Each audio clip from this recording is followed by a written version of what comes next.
तो भक्ति देवी आकर के नारद जी से कहने लगी, नारद जी अहम प्रतिष्ठामी, मुझे स्थान दीजिए, मैं भी भागवत की कथा को श्रवण करने के लिए आई हूँ। तब नारद जी ने कहा कि यहाँ पर जितने भी विष्णु भक्त बैठे हुए हैं, भगवान की कथा श्रवण कर रहे हैं, आप जाकर के उनके हृदय में विराजमान हो जाइए। तो भगवान की कथा श्रवण करते हैं, उनके हृदय में आकर के ठाकुर जी विराजमान हो जाते हैं। तभी सब विष्णु भक्तों के हृदय में भक्ति देवी विराजमान हो गई। तत्पश्चात नारद जी ने शनकादिक ऋषियों से प्रश्न किया, नारद जी हमें ये बताइए कि भागवत को सुनकर के कैसे कैसे पापी तर सकते हैं। तब शनकादिक ऋषि कहने लगे कि भागवत को सुन सुन के कैसे कैसे पापी तर सकते हैं, ये तो बहुत छोटी बात है। बोले भागवत कथा ऐसी है कि जिसने जीवन पर्यंत पाप किया हो, पाप के अलावा दूसरा कोई कार्य ही ना किया हो, अगर वो भी जीवन में एक बार भागवत को सुन लेता है तो उसके समस्त पापों का नाश हो जाता है। ऐसी यह भगवान की मंगलमय भागवत कथा है। और नारद जी इतना ही नहीं, जो भागवत की कथा श्रवण करते हैं, ऐसी कौन सी चीज नहीं है संसार में जो उन्हें प्राप्त नहीं हो सकती। यह भागवत, यह राम कथा को कल्प वृक्ष कहा गया है। भगवान की कथा कल्प वृक्ष के समान है कि जो एक बार इसकी शरण में आ जाए, ऐसी कौन सी वस्तु है जो उसे प्राप्त नहीं हो सकती। और शनकादिक ऋषि नारद जी से कहने लगे, नारद जी जिसने जीवन पर्यंत पाप किया है और पाप करते करते जिसकी मृत्यु हो गई, और जो मरकर के भूत प्रेत आदि बन गया हो, अगर उसके नाम से भी एक बार भागवत कथा करवा दी जाए तो उसकी भी मुक्ति हो जाती है। ऐसी श्रेष्ठ कथा है। नारद जी इस संदर्भ में हम आपको एक प्राचीन इतिहास सुनाते हैं। तुंगभद्रा नदी के तट पर एक आत्मदेव नाम के ब्राह्मण रहते हैं, बड़े सुशील हैं, कर्म कांड में बड़े प्रवीण हैं। इनकी पत्नी है महाराज धुंधली, बड़ी क्रूर स्वभाव की है। जब तक लड़ाई झगड़ा ना हो जाए, अड़ोसी से, पड़ोसी से, पति देव से, तब तक इसको चैन नहीं पड़ती। ऐसी स्त्री है। पंडित जी तो बेचारे सुबह से चले जाते हैं, स्नान करके संध्या वंदन पूजा आदि पाठ करते हैं, अपने यजमानों के यहाँ पूजा पाठ कराकर शाम को लौटते हैं तो द्वार पर खड़े हो जाती है महाराज, हाथ जोड़कर जैसे पतिव्रता नारी हो, मतलब नाटक करती है।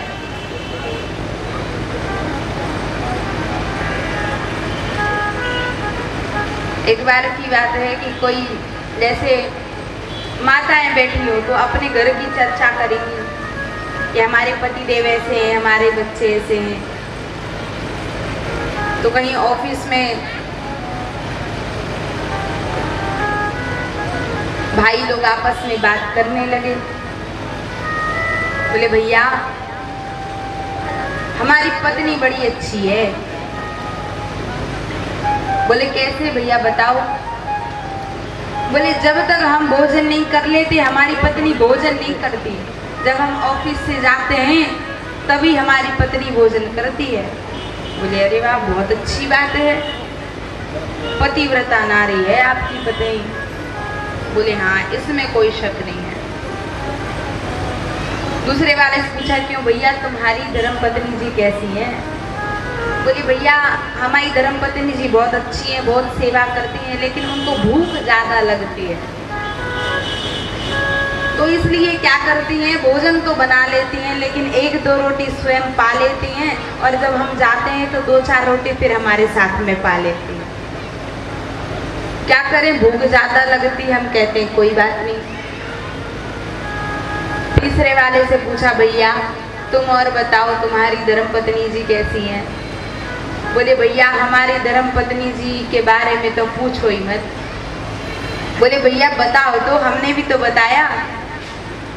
बोले भैया ना तो हमारी धर्मपत्नी जी भोजन पाती है, ना उनको ज्यादा भूख लगती है, ना तो भोजन बना के रखती हैं। तो बोले क्या करती हैं? बोले जब हम ऑफिस से जाते हैं तो कह देती हैं तुम ही भोजन बना लो और हमें भी खिला देना। बोले भैया हमारी धर्मपत्नी जी तो ऐसी हैं,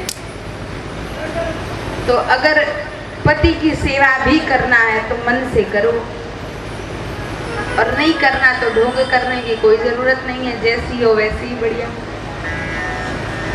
तो धुंधली पतिव्रता है नहीं, लेकिन नाटक करती है। फिर भी आत्मदेव से प्रसन्न है। विवाह हो गया, बहुत दिन हो गए, आत्मदेव जी के घर कोई संतान नहीं है। उन्होंने अपना आधे से ज्यादा धन पुत्र प्राप्ति के लिए खर्च कर दिया, लेकिन फिर भी इनके घर कोई संतान नहीं है। और ग्रस्त जीवन में संतान ना हो तो फिर काय का ग्रस्त जीवन? इससे बढ़िया तो बाबा जीवन जाओ। अगर ग्रस्त जीवन में संतान है तभी तो ग्रस्त जीवन का सुख है। तो आत्मदेव बड़े दुखी हुए कि इतनी अवस्था हो गई अभी तक संतान नहीं हुई। तो एक दिन जंगल में जाकर के नदी के किनारे पर बैठ गए। वहां से कोई संत निकल रहे थे, देखा कि कोई ब्राह्मण है, रो रहा है, तो जाकर के निकट पूछने लगे, हे ब्राह्मण देवता कि कथम रोदिसी विप्रत्वम काति चिंता बलीयसी वदत्वं सत्वरम यम सस्य दुःखस्य कारणम। हे ब्राह्मण देवता तुम क्यों रो रहे हो? कौन सी पीड़ा है, कौन सा कष्ट है, मुझे बताओ। अपने दुख का कारण क्या है? तो ब्राह्मण देवता हाथ जोड़कर कहने लगे कि हे संत भगवान, मुझे एक ही पीड़ा है कि मेरे घर पर कोई संतान नहीं है। मेरे पितृ लोग दुखी होते हैं। मेरे घर पर जो गाय है वो भी बच्चा नहीं देती। मेरे घर पर जो तुलसी का वृक्ष लगा हुआ है वो भी सूख जाता है, क्योंकि मेरे घर संतान नहीं है। मैं इसी दुख से दुखी हूँ, और आज अगर आप मुझे संतान प्राप्ति का वर नहीं दोगे तो मैं आज यहीं अपने प्राणों को त्याग दूंगा। संत भगवान ने सोचा, मैंने तो सोचा था कि भगवान प्राप्ति के लिए रो रहा होगा, लेकिन ये तो संतान के लिए रो रहा है। तब संत भगवान ने कहा कि हे ब्राह्मण देवता, मैंने आपकी ललाट की रेखाओं को देख लिया है। एक जन्म में तो क्या, 7 जन्म में भी आपके घर संतान का योग नहीं है। आपके यहाँ संतान नहीं हो सकती। तब ब्राह्मण आत्मदेव जी कहने लगे कि संत भगवान, मैं आपकी महिमा को जानता हूँ। अगर आपने मुझे आशीर्वाद नहीं दिया तो आपके चरणों में ही प्राण त्याग दूंगा, और फिर आपको एक ब्राह्मण की हत्या का पाप लगेगा। क्योंकि मैं ये जानता हूँ कि संत तो वो होते हैं जो भगवान के मेट को भी बदल देते हैं, जो ललाट की भाग्य की रेखाओं को भी बदल देते हैं। इसलिए मैं कुछ नहीं जानता, केवल मुझे आपसे संतान प्राप्ति का वरदान चाहिए। जब ब्राह्मण देवता ने ऐसा अनुग्रह किया। तो संत भगवान ने कहा कि इसे संतान चाहिए, इसकी जिद है, तो अपनी करुणा का प्रसाद देकर के ब्राह्मण देवता से कहा कि हे ब्राह्मण देवता, जाकर के अपनी पत्नी को यह फल खिला देना, कुछ नियम का पालन करेगी तो सुंदर संतान होगी। ब्राह्मण देवता बड़े खुश हो गए, नाचते कूदते हुए अपने घर गए। धुंधली को बुलाया, अरे धुंधली देख तो सही मैं आज क्या लेकर के आया हूँ। धुंधली ने सोचा आज कोई सो बड़ो यजमान पकड़ लियो होएगो, तो झोली भर दई पैसा से, खूब सामान से, तो प्रसन्न होकर के आ रहे हैं। जैसे ही देखा तो ब्राह्मण देवता हाथ में एक फल लिए। धुंधली ने पूछा ये क्या है? बोले ये जल्दी से खा ले, तो अपने घर भी एक सुंदर संतान का जन्म होगा। अब धुंधली ने ले तो लिया, लेकिन धुंधली क्या है? जिसकी बुद्धि पर अज्ञान का पर्दा पड़ गया हो और अज्ञान के कारण, ज्ञान ना होने के कारण जो बुद्धि विपरीत सोचने लगे, वही धुंधली है। वही धुंधली नहीं थी, हमारे अंदर भी कहीं ना कहीं धुंधली बैठी हुई है। हमारी बुद्धि में कोई संत कहे कि हमें कोई कार्य करना है, तो धुंधली क्या कहेगी? अरे महाराज जी हमसे तो होता नहीं। संत भगवान ने कह दिया, सदगुरु ने कह दिया कि भैया रोज 11 माला करनी है। बोले अरे हमसे तो होता नहीं, 1 माला कर ले वही बहुत है। तो ये क्या है? धुंधली, हमारी बुद्धि जो हमें गलत विपरीत दिशा में मोड़ देती है। अब धुंधली कुतर्क करने लगी, उदास बैठी है। तो एक पड़ोसन ने आकर के पूछा, बहन क्या बात है, क्यों उदास बैठी है? बोले अरे बहन आज तो पंडित जी कहीं गए थे, किसी बाबा ने फल दे दिया, पर हो सकता है जादू टोना कर दिया हो, क्या भरोसा। बोले संतान प्राप्ति का वरदान लेकर के आया हूँ, इस फल को खा लेना तो सुंदर संतान उत्पन्न होगी। वो सत्संगी थी, उसने सत्संग सुना था। ये जो सत्संग वाले, ये जो गुरु वाले जो रिश्ते होते हैं ना, ये सबों से भी ज्यादा होते हैं। ध्यान से सुनिएगा। वो सत्संगी थी तो उसने कहा बहन जल्दी से प्रसाद खा ले, कोई संत महात्मा ने दिया है, तो भगवान ने चाहा तो तेरे घर भी संतान हो जाएगी। धुंधली कहने लगी अरे बहन मैं ना खाऊंगी, तुझे पता है संतान होने की कितनी पीड़ा होती है। शरीर दुर्बल हो जाता है, भूख नहीं लगती, नींद नहीं आती, सुंदरता खत्म हो जाती है। दुनिया भर के कुतर्क करने लगी। उसने कहा बहन तेरे हाथ जोड़ू, जो तुझे अच्छा लगे वो कर। वो चली गई। अब इसकी बहन को पता लगा तो बहन आई। बहन सगी है लेकिन फिर भी इसके अंदर स्वार्थ है। संसार के जो रिश्ते होते हैं ना, ये स्वार्थ के होते हैं। तो इसने सोचा इसके घर कोई संतान नहीं है, इसके मरने के बाद सारा धन मेरा हो जाएगा। तो वो तो यही चाहती थी इसके घर संतान ना हो। बहन ने बोल दिया कि देख मुझे फल दिया है और कहा है कि इसको खा लेगी तो संतान की प्राप्ति होगी। बोले अरे बहन फल नहीं खाना, कोई फल खाने से भी छोरा छोरी होवे बता। बोले हाँ बहन तू सही कह रही है। बोले परीक्षा के लिए इस फल को अपनी गाय को खिला दे, वो भी तो बहुत दिन से बांझ है, उसने भी तो कोई संतान, उसने भी तो कोई बछड़े को जन्म नहीं दिया। तो धुंधली ने अपनी बहन की बात मानी। बहन ने कह दिया बस तू नाटक कर लेना कि मेरे घर पे, मेरे गर्भ में संतान है और मेरे गर्भ है। जब मेरे यहाँ पर कोई संतान होगी तो मैं अपने पति के हाथ से तेरे घर पे भिजवा दूंगी, तो उसको बहुत सारा धन दे देना, वो प्रसन्न हो जाएंगे। यही संसार की स्थिति है। कहीं कहीं भगवान ने इतना दिया है व्यक्ति को खाने के लिए कि वो सोचता है कि हम क्या करें। कहीं इतना गरीब है कि बेचारे को एक समय का भोजन भी नसीब नहीं है। कोई कहता है क्या करे तो भूख लगे, क्योंकि उसके पास इतना पैसा है, चाहे तो 24 घंटे खाता रहे, लेकिन बेचारे को भूख नहीं लगती। तो एक दो गोली लेगा कि भूख लगे, फिर भोजन करेगा, फिर भोजन पचता नहीं तो एक दो गोली फिर लेगा कि भोजन पच जाए। ये स्थिति है।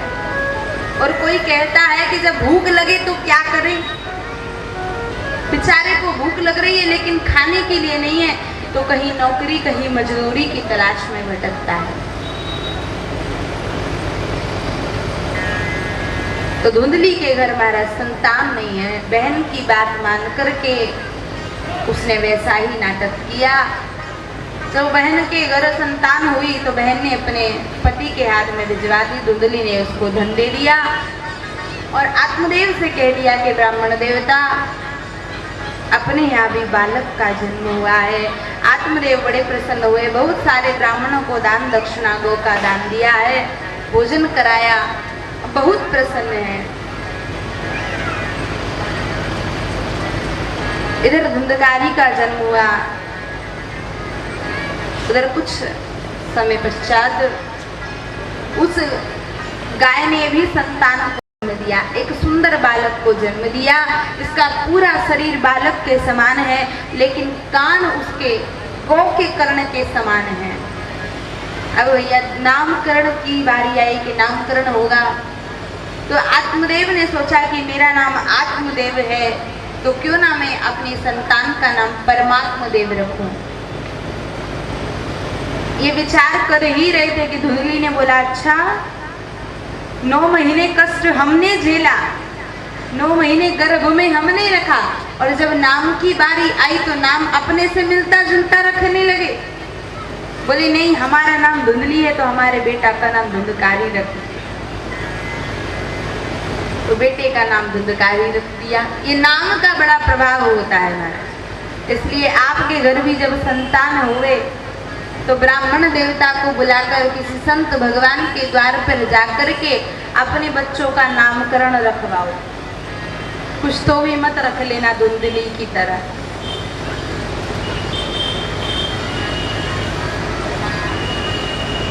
गोकर्ण जी, इधर गाय के कर्ण के समान उस बालक के कान हैं, तो आत्मदेव महाराज ने उस बालक का नाम गोकर्ण रखा। अब तो महाराज दोनों बड़े होने लगे, लेकिन दोनों के आचार और विचार अलग अलग हैं। गोकर्ण पंडितो ज्ञानी, धुंधकारी महाखल। गोकर्ण जी महाराज तो बड़े पंडित और ज्ञानी हुए, और धुंधकारी खल बड़ा दुष्ट है महाराज। कहीं बच्चों को मार देता है, कहीं कुएं में फेंक देता है। इस प्रकार से इसका आचरण हो गया। मांस आदि का भक्षण करने लगा, शराब पीने लगा। अब तो महाराज आत्मदेव बड़े दुखी हुए। सरलता, माधुर्यता और प्रभु प्रेम की प्रतिमूर्ति सीताराम एवं श्यामा श्याम की भक्ति रस से भक्तों एवं श्रद्धालुओं को सराबोर करने वाली तेजस्विनी, तीक्ष्ण बुद्धि एवं सुमधुर वाणी की स्वामिनी परम पूज्य बाल विदुषी कथा व्यास साध्वी भुवनेश्वरी जी महाराज से संगीत में श्री राम कथा तथा श्री भागवत कथा करवाने हेतु आप इन नंबरों पर संपर्क कर सकते हैं। 8815061205, 8989781480।